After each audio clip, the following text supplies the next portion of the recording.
புத்தாண்டின் போது ஒவ்வொருவரும் ஒரு உறுதிமொழி எடுத்துக்கொண்டு அந்த ஆண்டிற்குள் அதை நிறைவேற்றுவது வழக்கம். நியூஸ்7 தமிழின் உறுதிமொழியை இப்போது பார்க்கலாம். 2016ஆம் ஆண்டுக்குள்ள காலடி எடுத்து வச்சிருக்கிறோம். இந்த 2015ஆம் ஆண்டு எவ்வளவோ சந்தோஷமான நிகழ்வுகளை எல்லாம் நமக்கு தந்துட்டு போயிருக்கலாம்.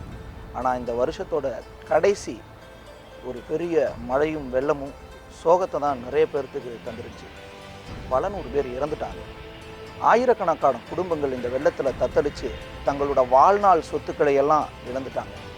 அவங்களுக்கெல்லாம் உதவும் பொருட்டு நிறைய பேர் தங்களோட உதவிகளை செய்ய முன்வந்தாங்க.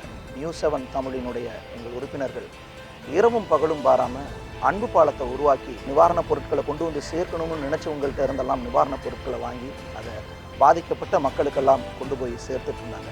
அந்த பணி இன்னும் தொடர்ந்துக்கிட்டு தான் இருக்குது.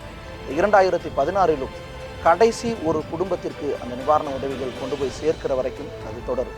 கடைசி ஒரு குடும்பம் அந்த சிரிப்பை தொலைச்ச, இந்த 2015 தங்களுடைய சிரிப்பை தொலைத்த அந்த கடைசி ஒரு குடும்பம் இருக்கிற வரைக்கும் எங்களோட பணிகள் நிறைவடையாது. இதுதான் எங்களுடைய உறுதிமொழி. உறுதிமொழி